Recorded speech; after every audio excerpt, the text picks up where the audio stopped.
Una película clandestina protagonizada por Héctor Bonilla. Todos los que participaron en esta recibieron amenazas de muerte. Estuvo a punto de no salir a la luz y prácticamente ser desechada a la basura. What's up, students? Yo soy Yosh, estudiante fanático de la historia. Explicación rápida. Nueva serie. Sí.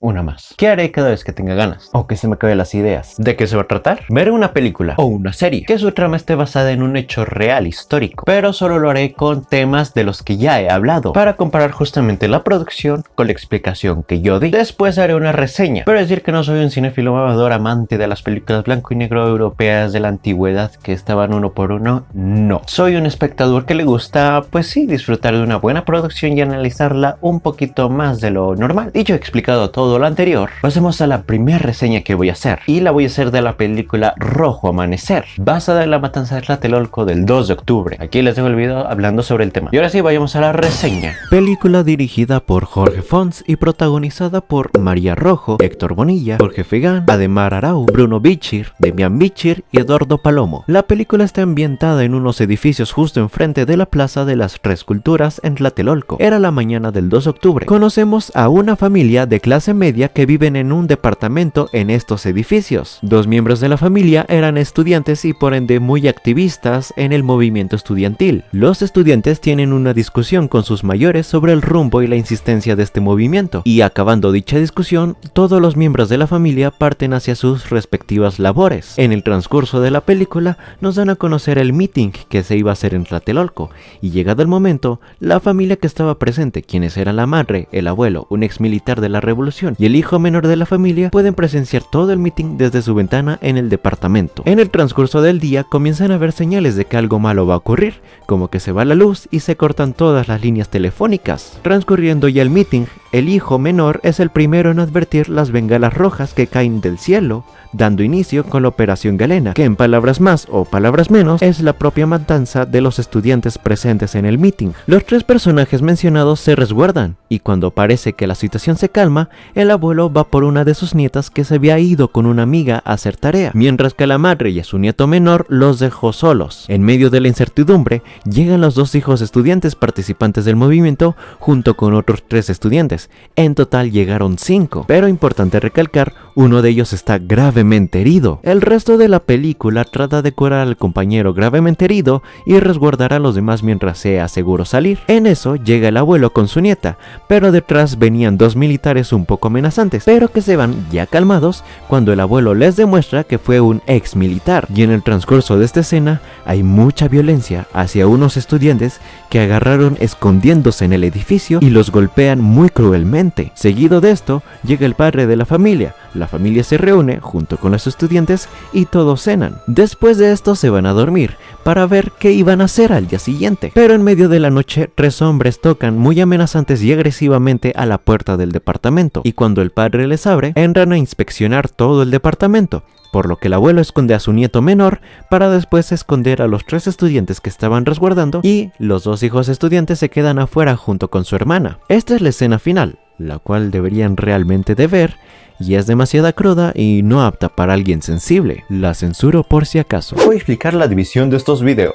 Van a ser 4 secciones. Aquí tienen los timestamps. La primera, les voy a dar la sinopsis de la producción y algunos detalles de ella. Segunda, daré algunos datos curiosos y en general cómo se filmó. Tercera, daré mi humilde opinión de lo que yo como espectador pude ver en la película en relación a lo que yo sé. Y finalmente, cuarto, le daré calificación, veredicto final y si la recomiendo o no. Vamos a los datos curiosos que tiene esta cinta. Para empezar, tiene una calificación de 8 sobre 10, lo que no es tan malo tomando en cuenta las calificaciones de las películas actuales. El guión fue escrito por Guadalupe Victoria y no el presidente, y Javier Robles, que en un principio llamaron a la obra Bengalas en el cielo. El guión se escribió en base al testimonio de muchos sobrevivientes del verdadero evento. En un principio nadie quería entrar a filmar y producir este film, ya que el tema todavía era un hecho muy reciente y muy censurado todavía por el país, sobre todo por los políticos. Por lo anterior, la película inicialmente tuvo un presupuesto muy pequeño, siendo prácticamente en su totalidad dinero del bolsillo de Héctor Bonilla, que recientemente había cobrado por filmar una serie, y cuando estaba a punto de cancelarse la producción justamente por falta de presupuesto, le entra al quite Valentín Trujillo, y gracias a su dinero se logra completar esta producción. Cuando el elenco fue a buscar y a tocar puertas para que alguien le produjera la película, no solo les decían que no, los amenazaban con que no debían filmar esta película bajo ningún concepto ni con la ayuda de nadie, simplemente no la debían filmar. Pero aún así la cinta se filmó prácticamente de manera clandestina en una bodega, por lo que el audio de los personajes no es el mejor, y las escenas que tiene la película apuntando hacia la Plaza de las Tres Culturas sí fueron tomadas en Tlatelolco, y siempre lo hicieron con el riesgo de ser pillados en el acto y que se metieran en problemas con las autoridades, siendo un castigo mínimo la cárcel. Ya cuando se tenía filmada, la postproducción también se hizo de manera muy clandestina, y es por eso que la mezcla de audio, la musicalización y el soundtrack en general no se pudo hacer de la mejor calidad. Pero ya cuando finalmente se tenía el filme listo con todo y postproducción, se tenía que presentar ahora hacia filtros oficiales para que se pudieran proyectar en los cines. En un principio obviamente nadie les dio esperanza de que fuera aprobada ningún tipo de luz verde, y desde que el gobierno se enteró de la existencia de este film lo quisieron desaparecer. Viendo el posible escenario, Héctor Bonilla envió unas copias de la película a Los Ángeles y las Bahamas. Es así como la gente y el público empieza a conocer más o menos esta película, y se comenzó a protestar para que la sacaran oficialmente. Ya por tanta presión social, el entonces presidente de México, Carlos Salinas de Gortari, decidió aceptar la película para ser proyectada en cines, con la única condición que los productores tuvieron que aceptar forzosamente de recortar escenas donde se mostrara al ejército mexicano, y los productores la aceptaron simplemente para que ya por fin pudiera ser vista la película, y quitaron al ejército mexicano porque según comprometía su imagen. Pero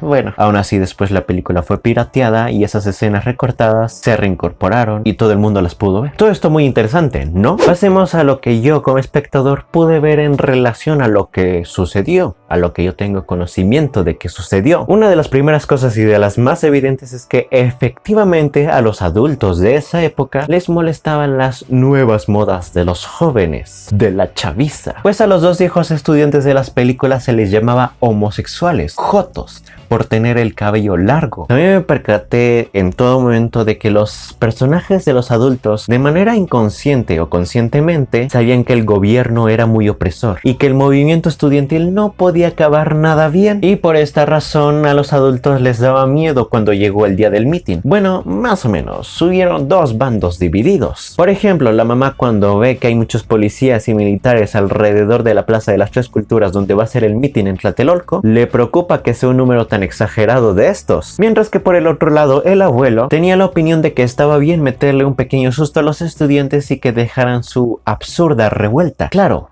él nunca se imaginó de que fuera a suceder lo que sucedió, una matanza de tal magnitud. Él solo menciona que se imaginaría que encarcelarían a los estudiantes y nada más. También hay otra escena relevante para mí, donde ya está reunida toda la familia y se ponen a ver un noticiero, y evidentemente se oye como son muy cínicos los de las noticias, diciendo datos absurdamente falsos, como que solo había habido un saldo de 10 muertos, cuando un hijo estudiante de la familia dice que no podía dejar de contar las decenas de muertos y de cuerpos tirados. Recuerden que todo lo anterior he explicado en mi video. Ahora pasemos a mi opinión y veredicto final sobre la película, y ahora sí tomando el papel de yo como espectador para disfrutar una simple película. En lo personal, durante toda la película yo tenía mucha tensión, mucha ansiedad de saber lo que iba a pasar, algo que yo creo que realmente se quería lograr, y efectivamente conmigo sí me lograron poner muy incómodo. Ahora las actuaciones, centrándonos en la escena de los balazos y específicamente de la actriz María Rojo, se me hizo muy flojo. Y un pequeño paréntesis, yo no soy nadie para decir realmente lo que se podría haber llegado a sentir en ese momento de una matanza, pero para mí también puedo decir que María Rojo no se veía tan asustada de tener a sus hijos en el mitin con unos balazos que quién sabe de dónde venían. Algo que pudo haber llegado a aguadar esta secuencia, y otras tantas escenas sí pudieron haber tenido actuaciones mejorables. Pero al que realmente puedo destacar y aplaudirle de pie es al grandísimo Héctor Bonilla. Su personaje, me la o sea, sentí su tensión en todo momento. Incluso hay una escena donde se pone a llorar. Está cañón. Está cañón Héctor Bonilla. Recordemos lo que dije sobre la mezcla de audio, que no era la mejor, pero yo considero que esto le dio un plus a la película, específicamente en la escena de la matanza, porque los balazos se oyen realmente cabrones, y de verdad solo los actores asomándose de una ventana, pero con el sonido de los balazos constantemente pam pam pam, es suficiente para sentir un pánico verdadero, y creo yo que te transporta lo suficiente a ese momento para sentir una verdadera incertidumbre. Ahora, el final que no mencioné en la sinopsis porque lo tienen que ver de verdad, pero muchos lo criticaron como un desenlace para la película muy surrealista, pero yo creo sinceramente que no. Yo creo que el Batallón Olimpia o todos los implicados en esta matanza tenían el corazón tan podrido para haber hecho lo que hicieron en la Operación Galena, que al final se me hace una acción más que pudieron haber llegado a hacer ese día, en ese momento, que podían disparar y golpear salvajemente a su gusto a cualquiera que encontraran como estudiante sobreviviente. De hecho, hay una frase que yo considero muy crudamente real de uno de los estudiantes. En este momento es más peligroso ser estudiante que ser bandido. Y con esa frase yo me quedé toda la película. Y al final también preguntándome si un estudiante sobrevivió a la matanza, ¿dónde se escondía? ¿Qué hacía? Con esta incertidumbre de saber que si te encontraban, quién sabe si te golpearían más, si te matarían a sangre fría ahí también. ¿Qué hacías? Por lo que el final se me hizo un cierre perfecto para la cinta. Lo que se me hizo un poco más crudo fue que el actor Ademar Arau, el actor del hijo menor de la familia, o sea el niño, tuvo que padecer y ver muchas escenas muy crudas y explícitas. Yo en lo personal le doy un 8.5 a esta película, y en definitiva recomiendo verla, porque en cuanto la vi le di otra reflexión sobre el hecho histórico, y a pesar de que ya había hablado de la matanza de Tlatelolco, esta película como que me dio un peso más importante a lo sucedido el 2 de octubre de 1968. Hemos llegado al final de este video, a unos días del 2 de octubre, y pues realmente no puedo decir más de lo sucedido, solo que vean la película si no lo han hecho. Esta fue mi opinión y calificación, quiero saber su opinión. Espero que les haya gustado este video. Recuerden dejar su like, su suscripción y activar la campanita. Nos vemos muy pronto en un siguiente video. Bye. Que en un principio por lo anterior se tuvo